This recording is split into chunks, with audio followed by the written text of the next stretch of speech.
Assalamualaikum warahmatullahi wabarakatuh. Salam sejahtera untuk kita semua. Shalom. Perkenalkan, nama saya Ferdinand Filmus Kusu. Tim saya 2023-34063. Saya dari mahasiswa Universitas Patimura, Fakultas Keguruan dan Ilmu Pendidikan, Program Studi Pendidikan Pancasila dan Keluarga Negara. Saya akan menjelaskan tentang materi kognitif, afektif, dan psikomotorik. Selamat menyaksikan. Baik, di sini saya akan menjelaskan materi tentang kognitif. Materi kognitif adalah segala sesuatu yang berkaitan dengan proses mental dan intelektual manusia. Ini mencakup berbagai aspek, seperti yang pertama, persepsi, bagaimana kita menerima dan mengorganisasi dan menafsirkan informasi sensorik dari lingkungan sekitar. Yang kedua, atensi, kemampuan kita untuk fokus dan berkonsentrasi pada informasi yang relevan. Yang ketiga, memori, proses penyimpanan, pemanggilan, dan penggunaan informasi yang telah kita pelajari sebelumnya. Yang keempat, berpikir, proses mental yang melibatkan pemecahan masalah, pengambilan keputusan, penalaran, dan kreativitas. Yang kelima, bahasa, kemampuan kita untuk menggunakan dan memahami sistem simbol komunikasi, baik lisan maupun tulisan. Yang keenam, pembelajaran, proses pemberolehan pengetahuan, keterampilan, dan perubahan perilaku melalui pengalaman. Baik, kita masuk kepada materi afektif. Materi afektif mencakup pada aspek-aspek emosional, perasaan, dan sikap dalam diri manusia. Ini mencakup berbagai komponen, antara lain: yang pertama, emosi, pengalaman subjektif seperti kebahagiaan, kesedihan, kemarahan, ketakutan, dan lain-lain. Yang kedua, perasaan, reaksi internal yang dialami individu seperti rasa senang, bangga, bersalah, malu, dan lain-lain. Yang ketiga, sikap, kecenderungan untuk bereaksi positif atau negatif terhadap orang lain, objek, atau situasi tertentu.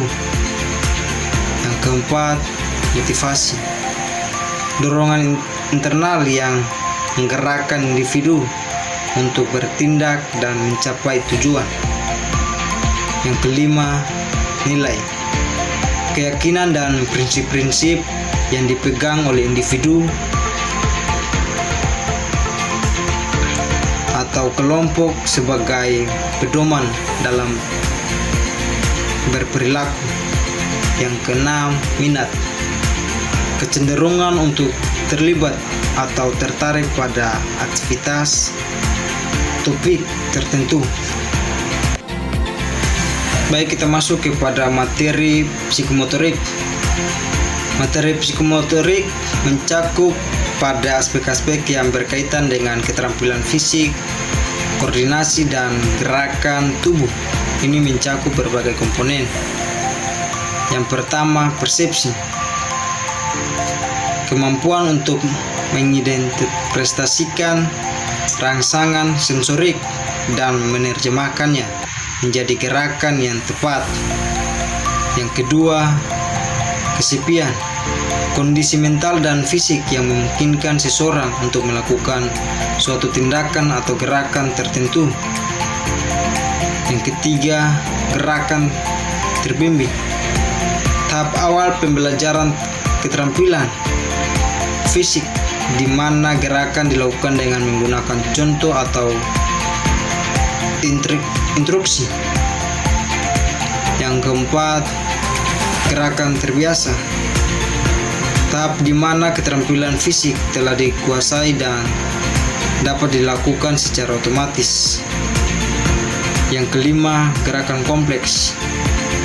Kemampuan untuk melakukan rangkaian gerakan yang terkoordinasi dan kompleks seperti dalam berolahraga atau seni pertunjukan.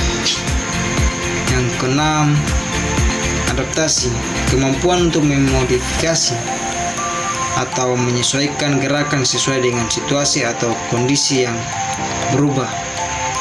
Yang ketujuh, kreativitas. Kemampuan untuk menciptakan pola gerakan baru atau inovatif. Baik, kita akan masuk kepada contoh dari perkembangan kognitif.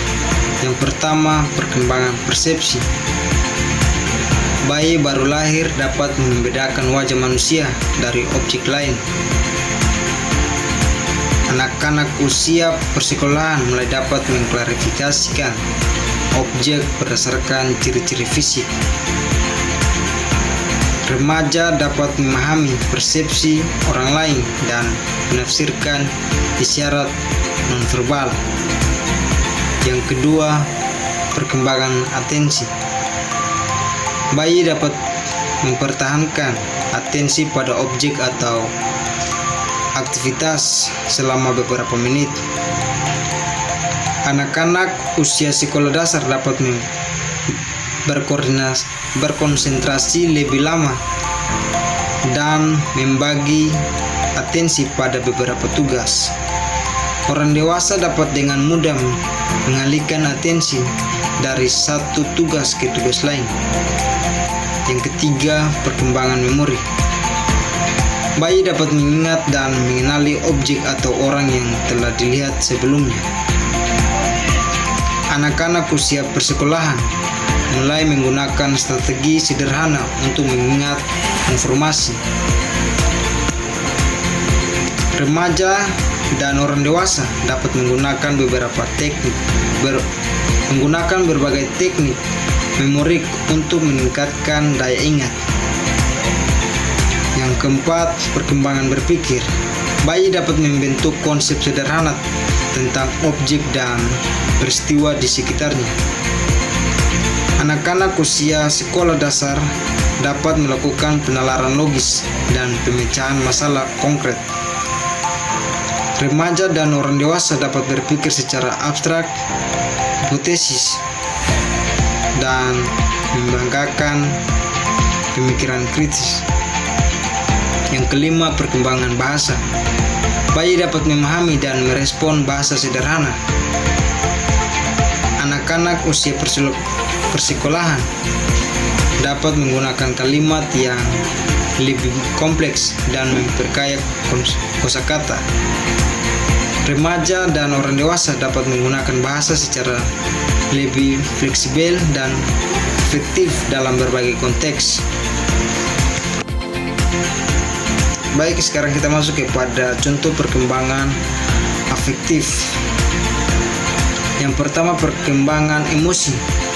Bayi dapat mengekspresikan emosi dasar seperti senang, sedih, marah, dan takut. Anak-anak usia persekolahan mulai dapat mengenali dan membedakan berbagai emosi yang kompleks. Remaja mengalami perubahan emosional yang signifikan akibat perubahan hormonal dan psikologis. Orang dewasa memiliki kemampuan yang lebih baik dalam mengelola dan mengekspresikan emosi mereka. Yang kedua, perkembangan perasaan. Bayi mulai mengembangkan perasaan kasih sayang dan kelekatan terhadap orang-orang terdekat.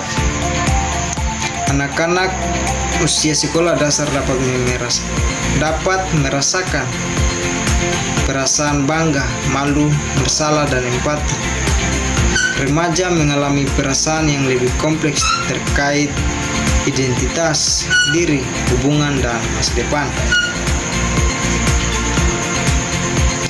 orang dewasa dapat mengembangkan perasaan yang lebih mendalam seperti cinta, kebanggaan, dan kepuasan diri. Yang ketiga, perkembangan sikap.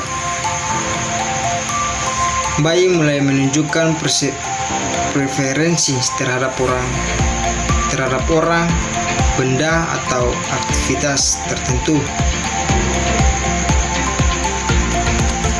Anak-anak usia persekolahan mulai mengembangkan sikap terhadap diri sendiri, orang lain, lingkungan. Anak-anak usia sekolah dasar dapat memiliki sikap yang lebih kuat terhadap isu-isu sosial dan moral. Remaja dan orang dewasa memiliki sistem nilai dan sikap yang lebih kompleks dan stabil. Yang keempat, perkembangan motivasi. Bayi termotivasi untuk memenuhi kebutuhan dasar seperti makan, minum, dan tidur. Anak-anak usia persekolahan mulai termotivasi untuk belajar, bermain, dan berinteraksi dengan orang lain. Anak-anak usia sekolah dasar dapat termotivasi untuk berpresentasi dan mendapatkan penguasaan dan dapat pengakuan. Remaja dan orang dewasa dapat termotivasi oleh kebutuhan orang, aktualisasi diri, afiliasi, dan kekuasaan. Baik, kita masuk kepada contoh perkembangan psikomotorik. Yang pertama, bayi 0-12 bulan mengangkat kepala dan dada saat berbaring, telentang, meraih dan memegang mainan dengan tangan, berguling dan dari posisi tengkurap ke posisi telentang. Yang kedua, anak prasekolahan 3-5 tahun melompat-lompat dengan kedua kaki secara berganti, menggambar garis lurus, lingkaran, dan bentuk sederhana lainnya, berjalan di atas garis lurus, lingkaran, dan bentuk sederhana lainnya, berjalan di atas garis lurus atau melompat rintangan kecil. Yang ketiga, anak sekolah dasar 6-12 tahun meningkatkan koordinasi mata, tangan dalam aktivitas seperti menulis, menggambar, atau merakit model. Memperbaiki keterampilan motorik halus untuk mengikat sepatu atau menjahit. Mengembangkan keterampilan motorik kasar dalam olahraga seperti sepak bola, basket, atau renang.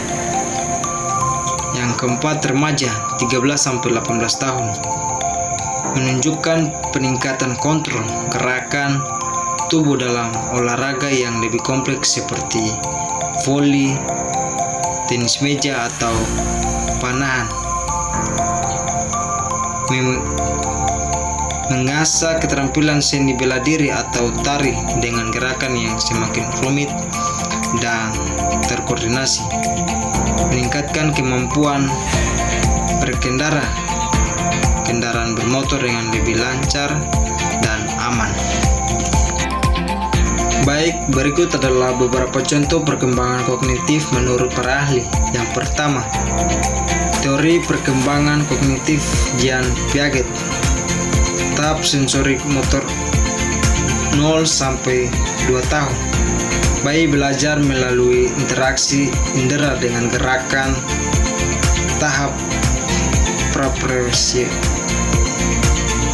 praoperasional 2-7 tahun. Anak-anak mulai menggunakan simbol-simbol untuk mewakili objek dan berpikir secara intuitif. Tahap operasional konkret 7-11 tahun. Anak-anak dapat melakukan penalaran logis tetapi masih terbatas pada objek-objek konkret. Tahap operasional formal 11 tahun ke atas. Remaja dapat berpikir secara abstrak, hipotetis, dan logis. Yang kedua, teori perkembangan kognitif Lev Vygotsky. Zona perkembangan proksimal, jarak antara tingkat perkembangan aktual dan tingkat perkembangan potensial. Scaffolding, bantuan orang dewasa atau teman sebaya yang memungkinkan anak-anak menyelesaikan tugas yang tidak dapat mereka lakukan sendiri. Pembelajaran sosial, anak-anak belajar melalui interaksi sosial dan budaya. Yang ketiga, teori pemrosesan informasi. Perhatian selektif, kemampuan untuk memfokuskan pada informasi yang relevan dan mengabaikan informasi yang tidak relevan. Memori jangka pendek dan jangka panjang, menyimpan informasi sementara dan permanen.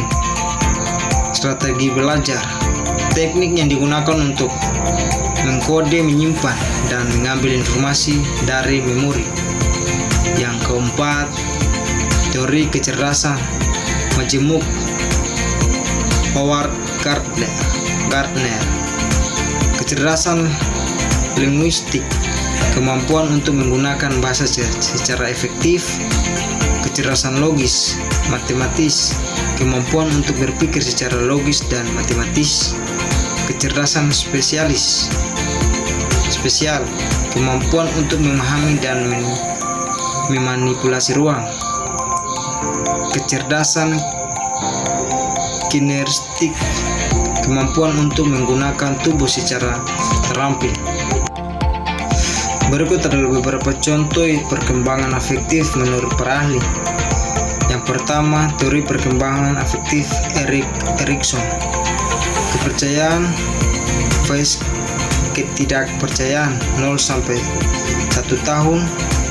Bayi belajar untuk mempercayai orang lain atau tidak. Otonomi phase rasa malu 1 sampai 3 tahun. Anak-anak belajar untuk mandiri atau merasa malu. Inisiatif phase rasa bersalah 3 sampai 6 tahun. Anak-anak belajar untuk berinisiatif atau merasa bersalah. Industri phase inferioritas 6 sampai 12 tahun. Anak-anak belajar untuk merasa kompeten atau inferior. Yang kedua, teori perkembangan afektif Abraham Maslow. Kebutuhan fisiologis, kebutuhan dasar seperti makan, minum, dan tidur. Kebutuhan rasa aman, kebutuhan akan keamanan, stabilitas, dan perlindungan. Kebutuhan cinta dan memiliki, kebutuhan akan kasih sayang yang persahabatan dan rasa memiliki. Kebutuhan harga diri, kebutuhan akan penghargaan, prestasi, dan pengakuan.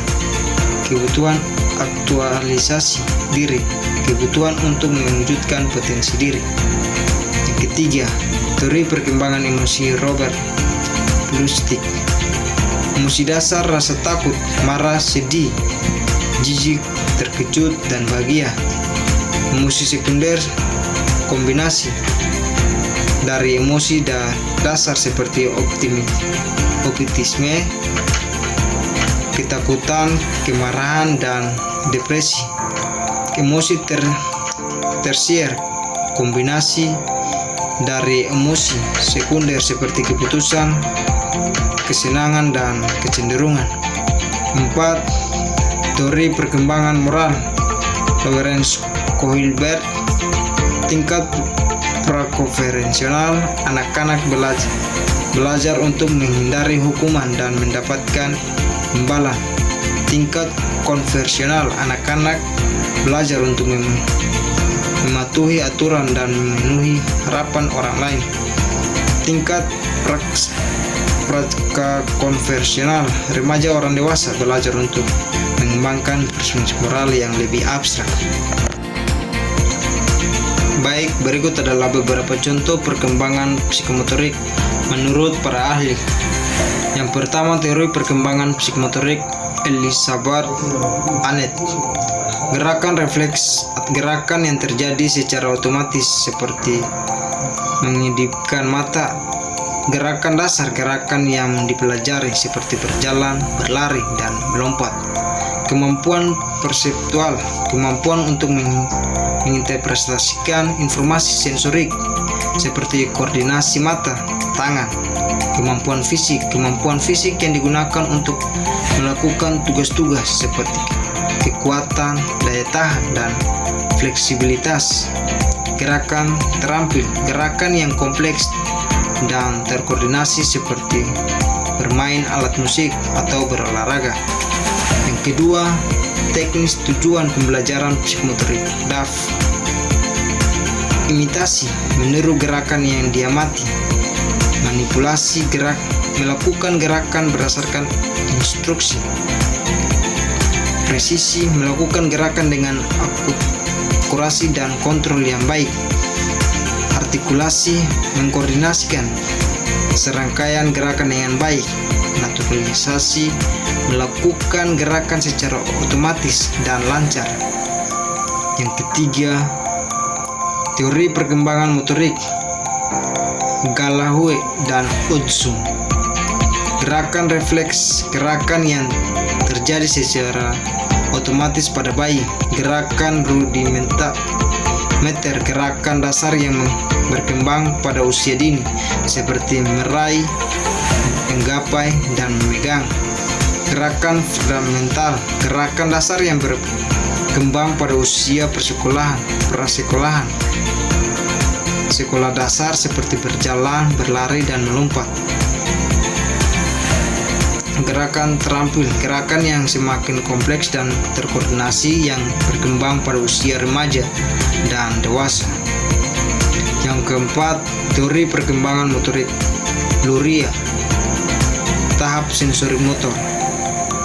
Bayi belajar mengkoordinasikan gerakan dengan informasi sensorik. Tahap represional. Anak-anak belajar menggunakan simbol-simbol untuk merencanakan dan mengontrol gerakan. Tahap verbal logis. Remaja dan orang dewasa belajar menggunakan bahasa untuk merencanakan, mengontrol, dan